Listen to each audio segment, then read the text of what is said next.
Well, I guess if we're starting social media, welcome to everybody. If you like what I'm doing, please subscribe. We're on Spotify, YouTube, and Facebook. Largely moved to the two extra ones, the YouTube and the Spotify, because there's a lot of censoring going on. Yeah, there is. Yeah. You know, and if somebody's able to censor free speech, then do we really have free speech? You know, you do have the right to say it. You don't always have the right to be heard, and there are a few rules about it. But when I've done things like just share medical information from another country, no commentary, right, and I've been censored. Zero commentary. This is what another country's saying. This is from their equivalent of CDC. Right. And I've been censored by Facebook. Oh yeah, that's, you know, they're just trying to, if it's not what the status quo is, and then they're going to either censor you or limit your ability to get that information out. All right, listen for the music.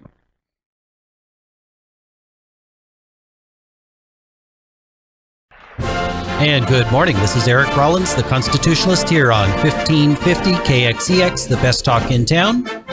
And today we're going to be discussing what's going on with Fresno schools.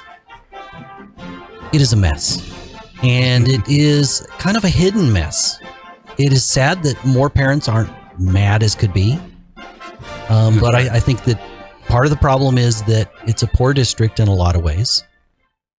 And those people are struggling to survive. So it's hard to pay attention to everything when you're struggling.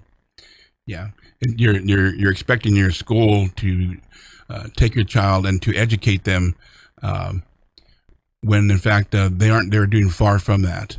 And so their educators are not being as well trained. Programs are being implemented that do not include all of the students in the district. They're targeted towards one group or one ethnicity, and rather than the total population of the district. Any student that's struggling should be eligible for special programs. Oh yes, and that's my bottom line. And the law says that, you know, using Title I funds and using ESSER funds that are now here in LCAP funds and so forth, they are required to do that. Andy, I'm going to come back to you in just a second. I've got just a couple calendar things I want to get through. This Saturday, 3/5, March 5th, there is a critical race theory seminar in Clovis at the Veterans Hall. So from 3 to 5 p.m., just show up, folks. Being educated on this and understanding what the schools are trying to do and what the woke agenda is important. We've got 3 great speakers, and one of them's local. The other 2 are flying in, but I know all 3 of them, and I think that this is a wonderful opportunity to learn about this issue and learn how to identify what's going on with this issue.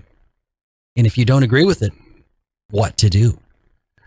Next thing, Sunday, March 6th, from 2 to 4, there's a medical freedom rally at Clovis and Shaw. Monday, we have the Clovis chapter of Constitutionalist for California meeting at 1123 Railroad Avenue. Tuesday, no Kingsburg meeting. So for all my fans from Kingsburg, they've decided that they're going to take a week off because they have a big event coming. Wednesday, March 9th, there is a Fresno Unified School District meeting. You know, you should at least go to a meeting and find out what it's all about. And it's a mess, but you need to know. You need to find out what the district's going to spend their budget on. So it'd be great to know. This is at 515. It's at 2309 Tulare Street, so it's downtown. Parking is free in a lot of the areas. At the main parking garage, yeah. Got 2 more events. On Saturday, March 12th, the Dollar Monthly is having a fundraiser. So the Dollar Monthly is a local Kingsburg paper, has about 7,000 distribution, and they're having a fundraiser. It's going to kind of be a 20s theme, which is going to be kind of cool, like a speakeasy. So a lot of people will be dressed in 20s type clothes. There'll be dinner. They'll be gambling. It's $40 if you just want dinner and dancing, and it's $100 if you want to also go to gambling.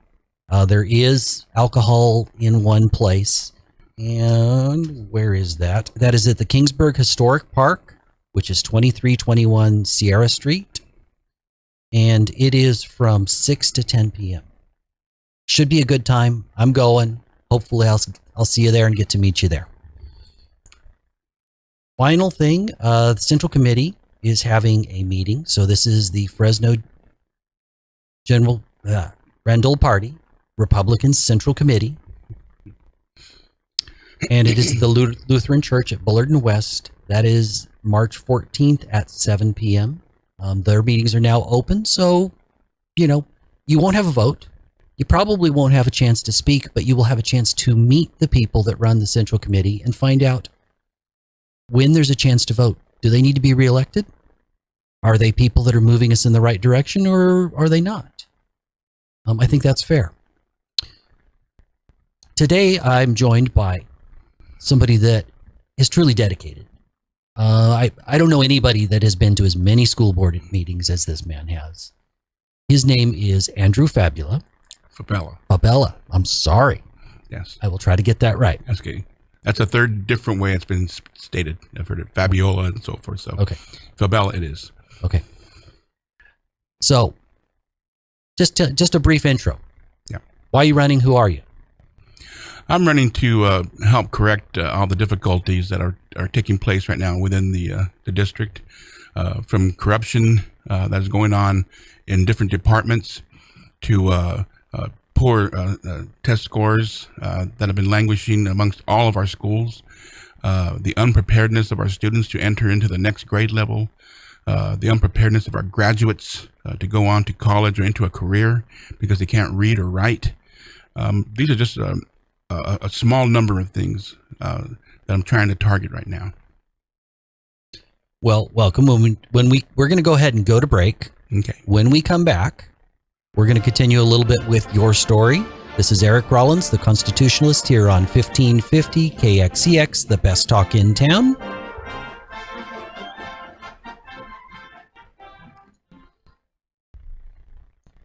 So we're still on Facebook Live. Mm-hmm. Our other guest is joining us come on in. Is joining us just a little late, but better late than never. He likes to make an entrance. It's fashionably Always. late. It's always fashionably late. But not fashionable. Yeah. He's not wearing fashionable stuff.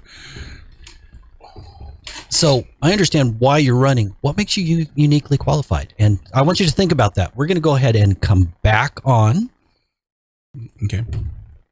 So we're ready to roll.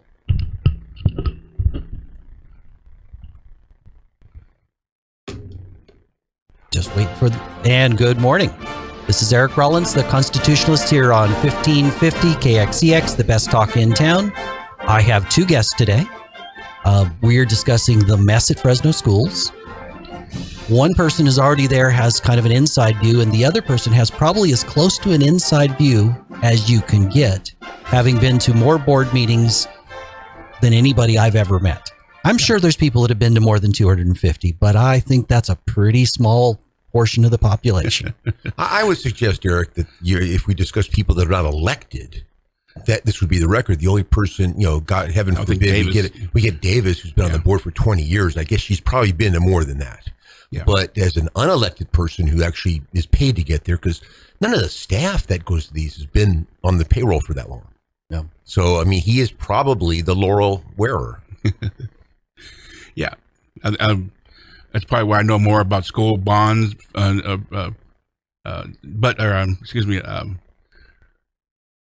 do you call it? Oh my God. School bond measures and so forth, as well as teaching and so forth. And actually, you were going to ask me about why I feel so the best candidate available. So I'm going to actually pause you, and I want you to think about that for a minute and just introduce my other guest. Can you give just a brief introduction?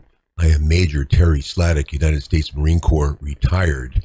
I am often known as that a-hole Marine on the school board in Fresno. And I say that in only a little bit of levity, but it's a rare week, Eric and audience and Andy, where I'm not sitting in a coffee shop somewhere. And I'll use this specific example because he's a known guy here in Fresno. I'm sitting there at La Boulangerie at Fig Garden Village last September having a cup of coffee with a dear friend of mine, Bobby Deal. And up comes a gentleman that I did not know at the time, who was a Confederate of Bobby's, and they have a speak, and as any good friend does with another friend, says, "Oh, Dwayne, you know my good friend Terry Slatic. Terry, this is Dwayne Zicken Sr." You can see when a guy, in this case, just the dots aren't quite connected. It's like, it's there. And I go, "Dwayne, you probably know me as that a-hole Marine on the school board." And all of a sudden he goes, "Oh, well, yeah, you're that guy. Oh, yeah, keep fighting the fight, guy. We love you, blah," and on and on. But so this has become the shtick because that connects the dots for everyone, and it's okay. And I have been on the school board now for 40 months. I've endured these witches for 79 meetings. So, I have been some meetings before I got elected, but 79 consecutive, which... So high pain tolerance. Well, I've been waterboarded. Yeah. Okay, I've been waterboarded at Sears School, and, and I joined the Marines twice. So come on, let's. I think we've already granted that thing.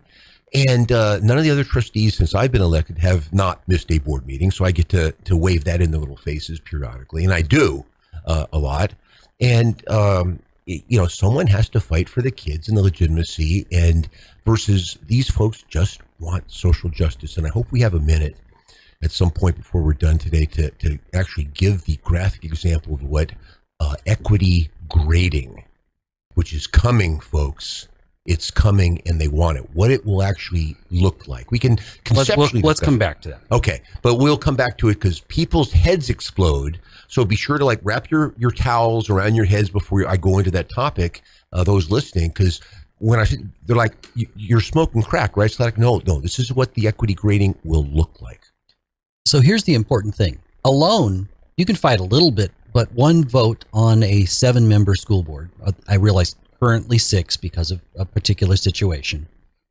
You can't make a whole lot of difference. I can delay them. You can delay them. That's about all. And once in a while, you can get somebody that agrees with you, and once in a while, they see the light and there's some common sense. And once in a while, the superintendent and I can agree on something. But you're right. It's a delaying action. Yeah. So what we need is somebody like Andy running. So Andy, what makes... You told me why you're running, but what makes you uniquely qualified? Well, because when my daughter entered Fresno Unified, her school had been taken over by the state of California because of academic ineptness. And so it was one of the worst. It was the worst school in Fresno Unified. And that is currently, there's a few schools that are in that same situation exactly. in Fresno Unified. This didn't go away. No, but at the time, the state of California had too many schools across the state to look to fix. So they picked Fresno Unified, and they picked this one school.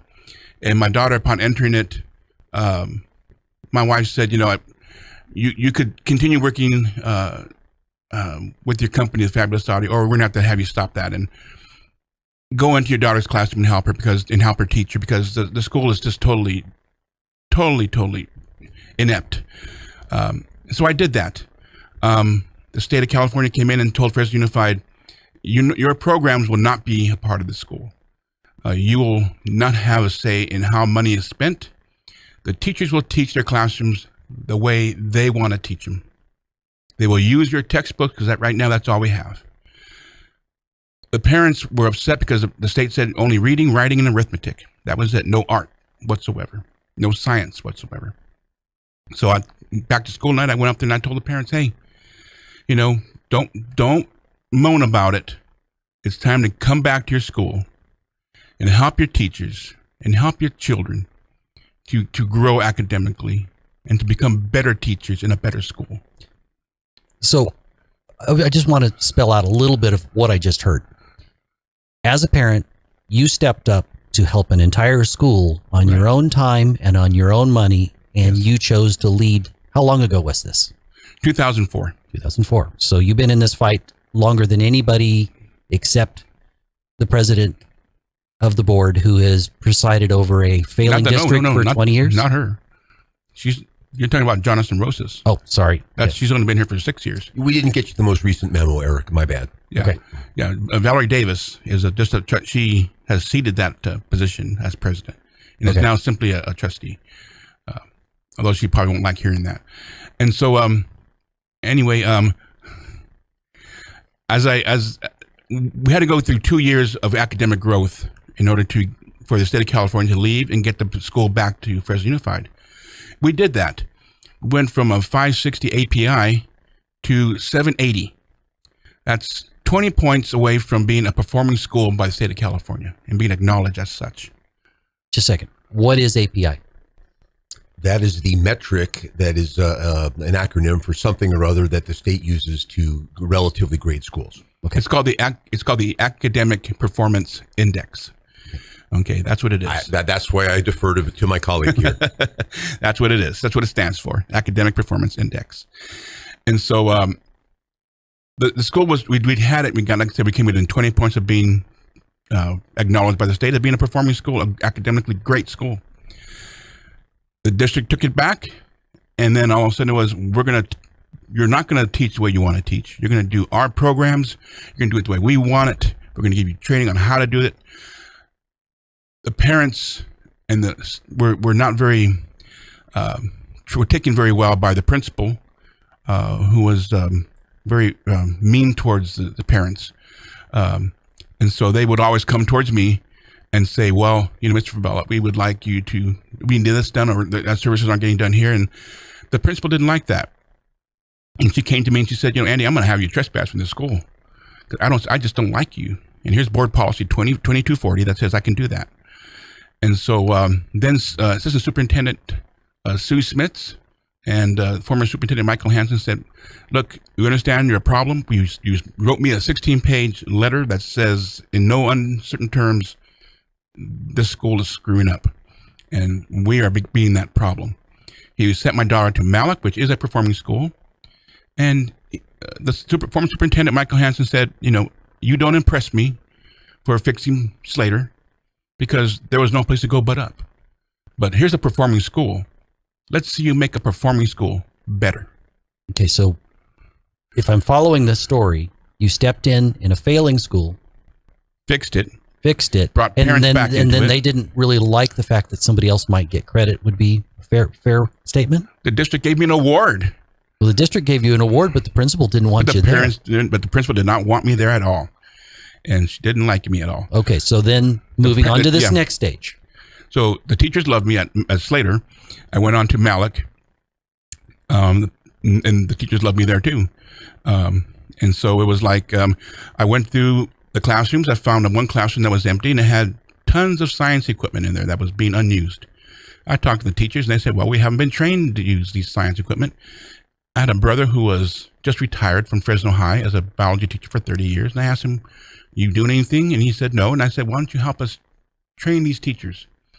We created a science lab using the equipment that was unused by the Fresno Unified, science tables and cabinets and such. We created a science lab. And all of a sudden, the API for science at that school, which was at 27% proficiency, went up to 57% in just one semester. Well, so the important part of this is, rather than dealing with the establishment, you almost took an American route where you used innovation and your own hard work. Yes, sir. To go in and change what's going on. Yeah. Why doesn't Fresno Unified keep programs like this? This should have been a pilot program and a beacon of hope. Right. Do you have any idea? I can't speak to 2004, 5, 6, 7, 8. I was the typical parent at that point. I was extremely unengaged, and then obviously 2006 I went away for 6 years. But what I can say about now is really, because we aren't here now, is everything comes from the board. The board drives policy. This board wants everyone to be a social justice warrior. And it doesn't matter that that's at the expense, as Andrew Fabela, my dear colleague, has clearly put out there. Let's get back to the basics: reading, writing, and arithmetic. Once we're trying to do these things, I speak to parents almost nightly, if not nightly, and I go, "Hey, would you like Johnny and Susie to be the most savvy social justice warriors in the world when they're 25 and living under a bridge? Or would you like them to be really good at reading, writing, and arithmetic and be making $100,000? Pick one. And when you put it to them that way, like, wow, this is broken, isn't it? Even $50,000. Even 50, even 40,000, even a real job, but not living under a bridge. Yeah. Or in jail. And the problem is that the board members that I've been through since 2004 have been pretty much bobbleheads. Whatever whatever the superintendent, whoever he might be, puts before them, they're simply going to go along with it. Okay, they may ask some questions, of course, just to not look inept as a school board, but the bottom line is they're going to approve it. So they're not leading policy. No, aside from the school board, aside from their one focus, right? Which seems to be, and I've been to now 7 school board meetings in Fresno. Spoke at 7, and every single one of them, you hear equity. Oh, but did I mention equity? Yeah. And nothing about equality of opportunity. Nothing about fixing the fact that the kids can't read. Right. Nothing about it. It's always, we're building this new building. These AP kids are doing good, and don't talk about all those problems because they don't exist. And we're going to make a little movie clip of one student who got an award from the state. Okay, Mm-hmm. and it's like, but they don't talk about when they have what's called Building Futures, their newspaper, and it talks about all these wonderful programs that the district is offering, and they're great. But the problem is that you have to, when you're in high school, you have to be at grade level in order to have those different programs benefit you. When kids go into high school, they're at a 6th grade reading level or a 4th grade math level, and so it's like, well, you're not going to be able to benefit completely from them, or even enter into most of them, and so it's like so they're not, so it's great to have all these programs. I look further into that newspaper, and I don't see one program that talks about this is how we're going to help students who are not doing well in school. Well, here is another program that we're going to use to help students who are not reading well. Well, but wouldn't that be the majority? Since yes, I would think my focus would be not so much on different CTE programs, but on the basics, which would be, let's target the elementary school kids who are having difficulty understanding and reading and writing and mathematics. So approximately 20% of the schools doing relatively well, 15% at AP, and some kids that are close to that, and the rest are struggling. Is that fair? If you're talking about the aggregate, that's a very fair amount. Yeah. In Northwest Fresno, it's 17%. In some, it's 21%. But if you're talking about across the district, that's an outstanding thing. I often say that March 13th that changed our lives a couple of years ago, we could have taken the AP kids, the advanced placement kids, and locked them in a cave with a bunch of beef jerky, Gatorade, and a paper Encyclopedia Britannica, and they'd come out smarter. Okay, but sadly we didn't do that, and they did not suffer. Let's be clear. But the other, that's 17% in Northwest Fresno, but the other 83% have gone backwards 2 years. And what is shocking is that when I was looking through the placement or the testing that they do in the beginning of the year, I think it was iReady. And I was looking for, I visited Design Science, which is probably the best school in the district. And is located at Fresno City College. These kids are brighter than heck. And I mean, I was watching some of these kids and they were doing calculus, which I love. When you look at their iReady statistics, only 47% of those students will have the ability or are ready to go into this upcoming years and do their work. Only 47% were at iReady, we're at proficiency level to go on to do work at high school and college level that they're done to do. So what you're telling me is the best of the students still are not where we would want them to be, and that's the best of them. And that's so that means everybody else is struggling much more. The elementary schools in Area 5, Wilson, Slater, Roding, so forth, all the way to Hamilton, Fresno High, they average between 6.5% of kids that are at proficiency level and are ready to go on to their grade school level work. They average between 6.5 and I think at the most 14%. of those kids. Okay, so that's a scary thought. I have a quote that I kind of thought went with this because really the information we're putting out, it fits. The truth is like a lion. Just let it loose and it will defend itself. And that is a quote from St. Augustine. Mm-hmm. Folks, you need to hear this truth. You need to understand it. And then you need to be yelling from the rooftops. This is not acceptable. We have to change what's happening here. Yeah. One of the things I was talking to people about is when I'm going door to door is I have retired teachers who I know are exceptional teachers, and we plan to do an audit of primarily the teachers on staff. We want to know how well they are to teach, how good they are. And especially I have two retired principals who are going to go over the different principals of the schools in my area. And we're going to see just how knowledgeable they are in the different programs and different laws that apply to our students. And if they aren't that knowledgeable in them, well, then that's where kids start falling through the cracks.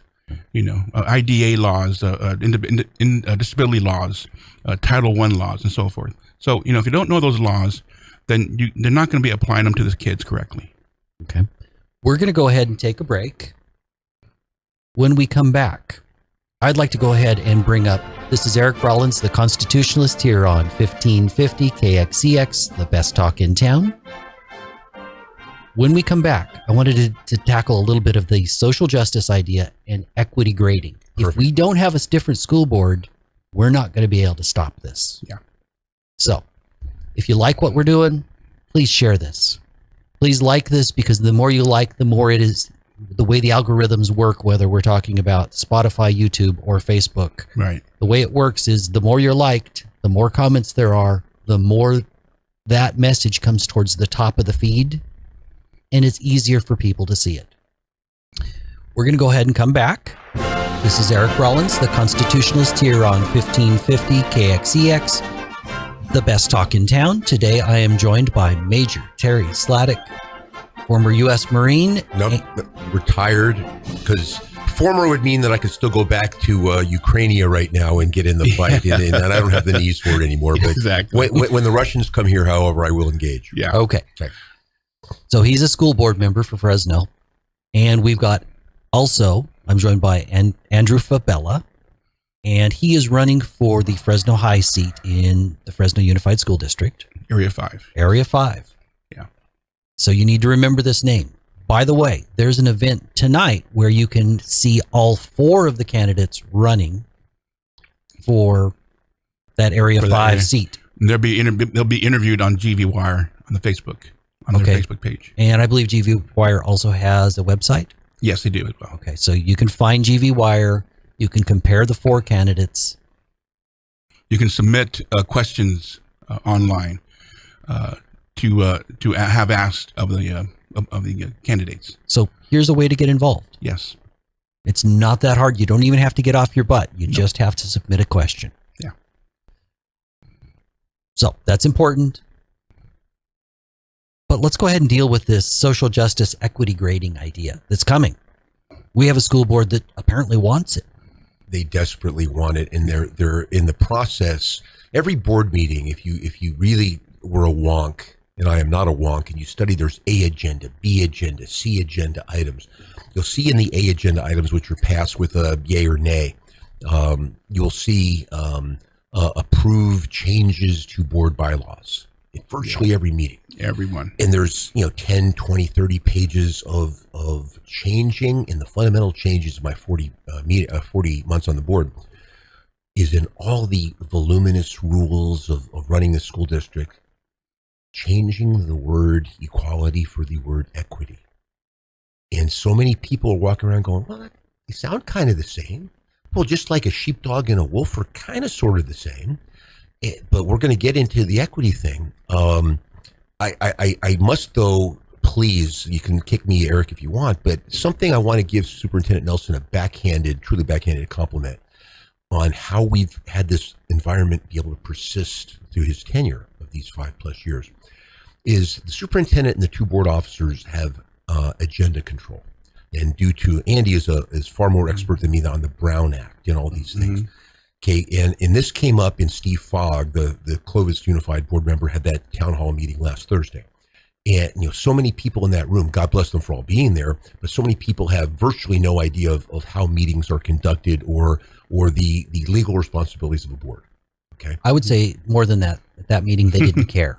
In fact, they don't know, nor do they care. They just want a now. Again, and that's fine. Show your passion. There's no substitute for it. And I love that crowd. I was there, as were you. But when I point out to folks in this, Nelson and the two board officers have agenda control, meaning we can't speak on something that is not on the agenda. Yes, you can have your board superintendent communications, which of course this board president has now taken away from us. So that was the only way to get stuff slid in on the side if it wasn't on the agenda. But now we can't even do that because of Trustee Jonathan Rosa Chavez from Roosevelt saying it's a safety hazard to have board superintendent communications. Okay, sure. And the monkeys will fly out of my you-know-what. Is that a Brown Act violation? No, the lawyers have given the lawyers have given a thing that we're not even allowed as legally represented elected people, the representatives of the people, to speak on their behalf. I mean, my head exploded with that one too, but I stuffed the gray matter back in. Yeah, the Brown Act protects the public, right? Not the board.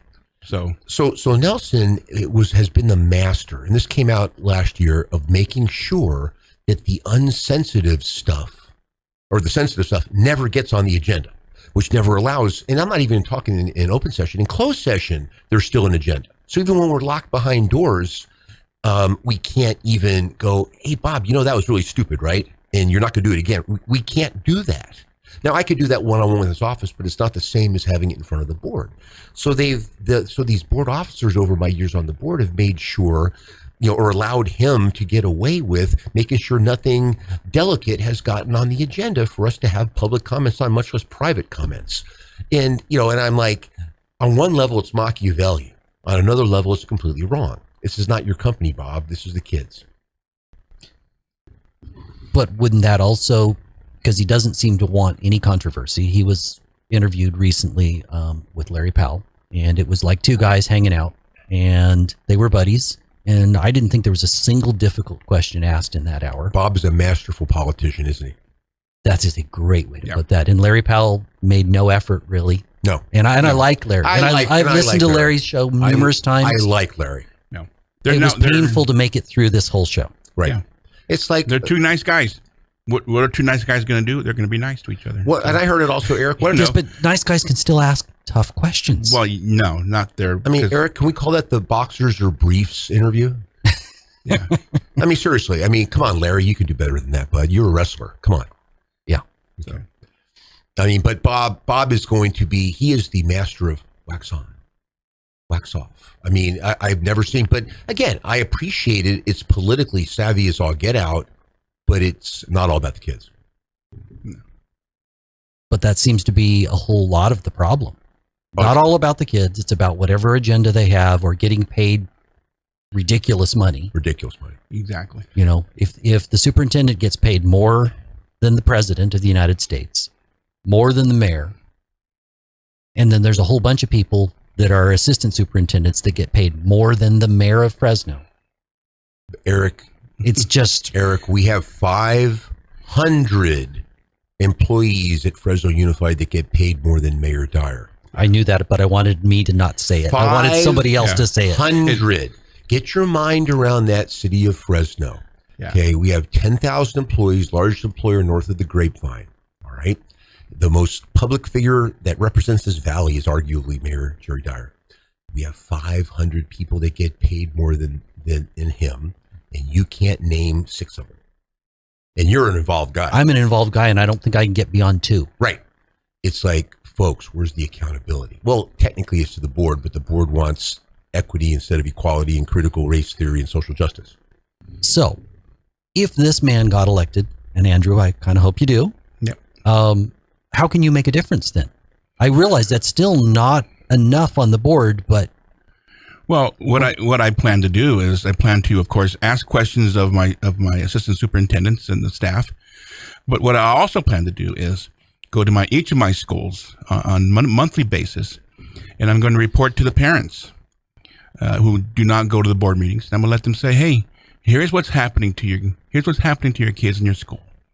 And if you like that, then I'm gonna order my principals to put the board meeting, stream it online in the cafeterias.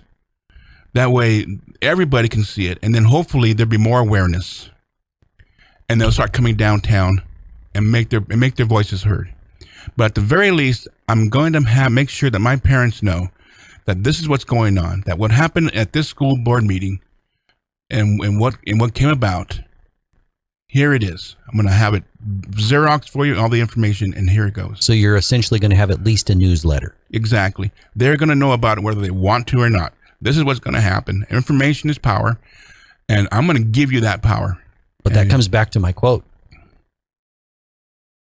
Yes. About the truth being set forth. Yeah. The truth will set you free, or it'll make you really upset, Okay, but I think part of the process of changing this whole district is people are going to have to hear the truth.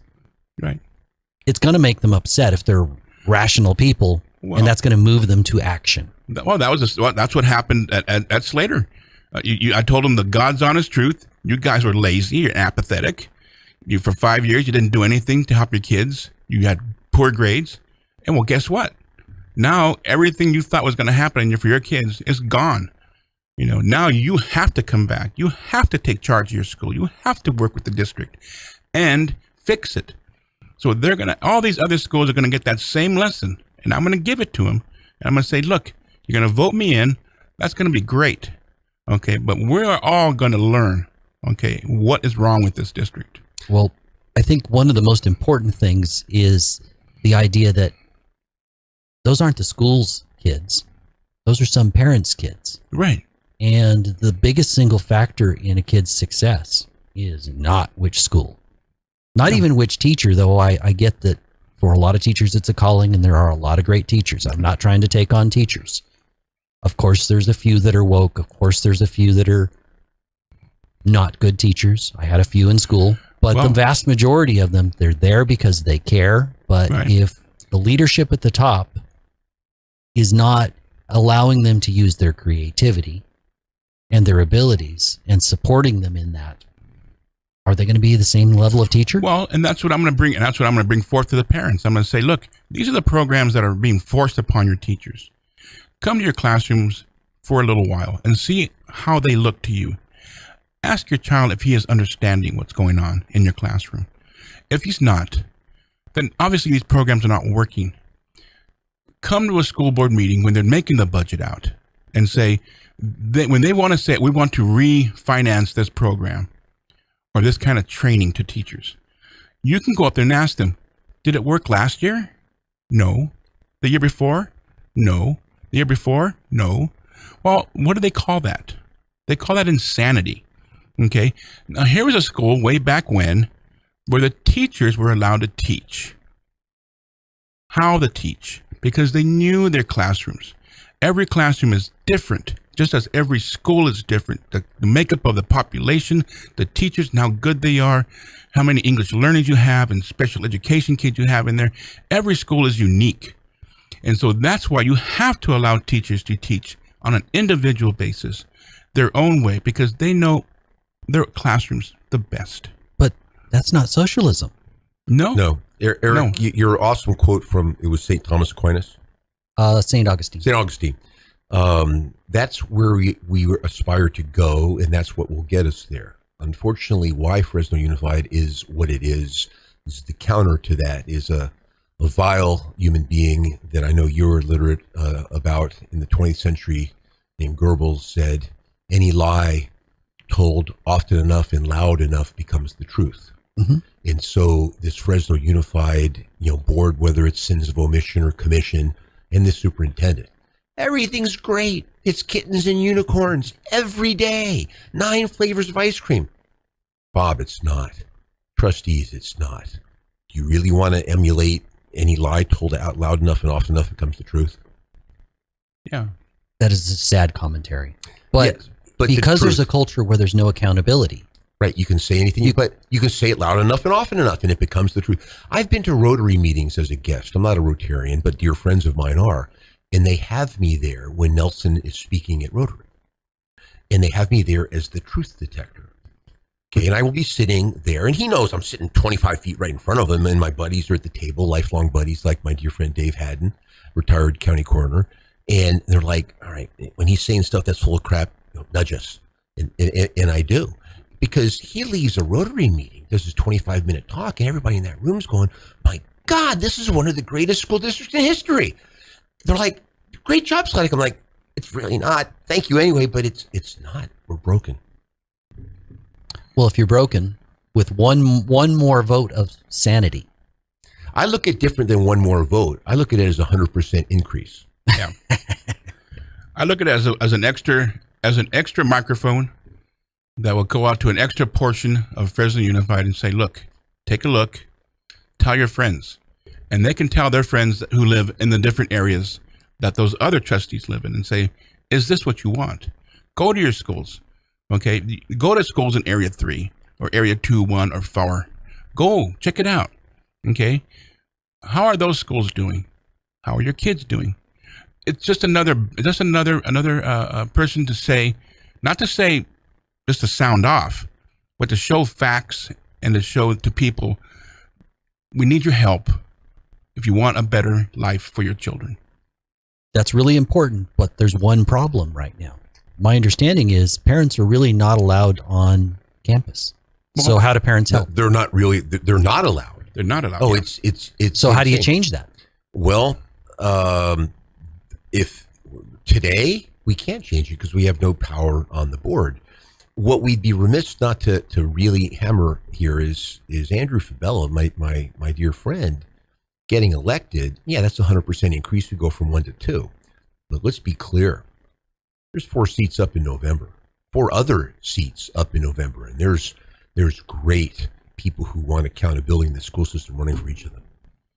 And the people I've been talking to, and they're asking me what is so important about this election. I told them this is very important. This is going to affect your children because come November, if you're going to have that, if other people want that same apathy, then you're going to get it, whether you want it or not. And that's going to be up to you now to go out to those other areas and be the Christ, you might say, and say, this is not working. Those people you see in those seats are not going to get you where you want to go.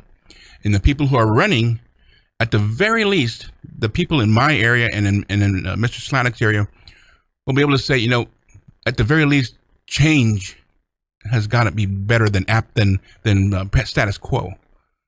So. Well, I think that COVID has been horrible tyranny, but it has provided tremendous insight into what's happening in the schools, because all of a sudden parents could watch in as a kid logged on, or in many cases didn't log on, but it also gave us tremendous insight as to who schools seem to believe are in charge of and in control of the kids. Mm-hmm. They've totally overstepped their bounds. Well, some folks texted or emailed me the other day, and I'd met them, and I guess Mr. Slatic is taking care of them, but they asked me if I could look up something for them that would give them some ammunition when they went to help their child at school. And I went to the Ed Code, and I found about three education codes that says students have a right to be in their child's classroom, helping their child in their education.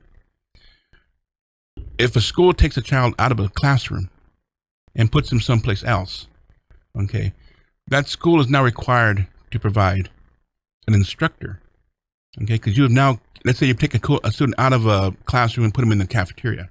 So that could be because of behavior, that could be whatever it is, or in the current, or just it could be because they chose not to wear a mask, because they don't want. That's exactly where we're at right and now. That's where we're at right now. Then the school made that decision, so the school must, by law, accommodate them and say, okay, education cannot suffer. So, and also safety. So it says you take him out of that classroom, you put him in the cafeteria. You can't leave him there by himself. He must have a credentialed teacher with him. Well, we've got all By these law. superintendents that are making big money. Yeah. And as far as I can tell, don't seem to do a whole lot. So yeah, so send them down there. But I mean, but the law actually states in writing. I mean, it's 4885 0. I think it's about 488 4880. can't remember it, but it was, I have it on my phone. Actually. Doesn't matter. But you told me to turn it off, so. Move on. But it says there's another law that says that you cannot use a paraprofessional.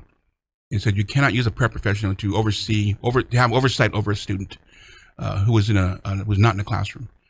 So you have to have a credentialed teacher. So when the school district says we're not going to provide one for you, well, you're breaking the law, And so that's just a bullet for them to say, well, if you're not going to do that, So parents need to know their rights. they need to know their rights and say, look, you doing this to my child, don't try and bully me.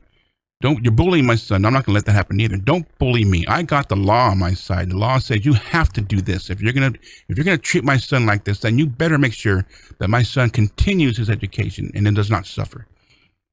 We're starting to wind down. Terry, why are you hopeful that all this can change? If it's ever going to change, Eric and Andrew and families, there's never been a time when we have had as many parents engaged in this district, and that's simply because it's been thrown in their face innumerable times over 2 years, as you clearly said, that it's right there on their kitchen table, that there's no teaching going on, and there's no learning going on. And in the vast majority of these things during distance learning is an oxymoron. Yeah. Okay. It's only the kids that really have the support at home and the motivation themselves Absolutely right. where remote learning works. I mean, I spent time in so many families' kitchens watching that end of the distance learning, and I'm watching all of these pink unicorn memes on that screen of that particular platform we were using. You have no idea. This teacher had no legitimate idea if there was a human being in any way attached to that pink Behind unicorn that meme. Yeah. There's no way. That's right. They got to choose their meme. Right. Well, they got to choose their meme, and most teachers, in my experience, made them or did not want them to have their face on there because that way they could see if they were dirty or beaten or something like this. So, I mean, we violated more doggone rules in terms of the what's it called? The teachers have to report. Andy. Mandated reporting. Mandated reporting, yeah. Okay, so we violated more laws, and teachers lost so much moral high ground with me on, oh goodness, if I say that little Johnny has a black eye today, then I'm going to be the one that the uncle comes after, so I'm not going to report it. You guys really blew that one, and you know it. So, Andy, why are you hopeful? Obviously, you've invested tremendous time already in this school district. Yeah. With my own money, I've just invested over $4,000 of my own money into this collection, and it's because, well, one thing, I've seen that it can work. I've seen through my own hands and through my own eyes that schools can be fixed, but only if teachers are given the respect that they need to have and the trust they need to have to teach their children. The districts are a monopoly. They're a big government, and they think that an umbrella can fix everything. For me, it's just going to be like you have satellite schools with satellite communities, and only those communities are going to be able to fix the district as a whole. And so that's why we have to concentrate our objectives to individually fit each of our schools. And if we can't do that, then maybe what happened back in 2012 when we were talking about splitting up Fresno Unified, maybe that has to take place because it's too huge of a district to manage. Well, that's kind of like the grassroots. Yeah. Or there's a parable about a priest that wanted to change the world. Mm-hmm. And he'd fought all his life. And as an old man, he realized if he changed himself, then he could have changed his family. His family could have helped change his neighborhood, change his community. That community could have changed the state, and on to finally to the world. You're talking about changing individual schools when I do think that is an important step, but you have to have leadership at the top. You must. You must have it. Yes, you must have it. Nature abhors a vacuum. Mm-hmm. I'll give you a better one than that. And we're limited time.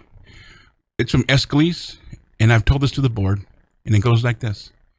He who learns must suffer, and even in our sleep, pain that cannot forget drips drop by drop upon the heart. And in our despair, against our will, comes wisdom to us by the awful grace of God. And the thing is, we have learned that our district is broken, and it's falling upon our heart drop by drop, and we just refuse to fix it. We refuse to understand it. God is going to come down. That wisdom is going to come crashing down on us, and it's going to be the most decimating thing you ever want to see. Well, we're down to about a minute. 30 seconds and 30 seconds of final thoughts. So it's got to be brief. Equity grading is coming briefly. It's going to look like this, folks. If little Susie or little Johnny is from a single parent household, they, instead of starting at 0 going to 90 for an A, they get 15 points. If they have an English second language household in addition to a single parent household, they start at 30 going to 90 for an A. If they are below $28,000 a year of household income, they start at 45 going to an A. So remember, we have 75% of our families have household incomes of 28 or less. Every kid in most of these households will start at 15% versus kids who don't meet those criteria will start at 0 going to 90 for an A. That's equity grading, folks, and it's coming. You got even less time, Andy. About 20 seconds. Little less. You think equity? Well, when schools districts were doing badly, they turned to grading on a curve, and that helped to elevate their grade levels. And now you're going to have this new grading type of system, and that's going to be killer. Whether it's on Facebook or through their website, all 4 candidates that are running for Area 5, which is the Fresno High School District, or not district, but division of the district, will be there, including my guest, Andrew Fabela. Yes, sir. I thank you both, gentlemen. Any final thoughts? No, but thank you for everything you're doing, Eric. Thank you for all your support. Thank you. Well, I thank you both. Thank you. You have a good day, and that's a wrap.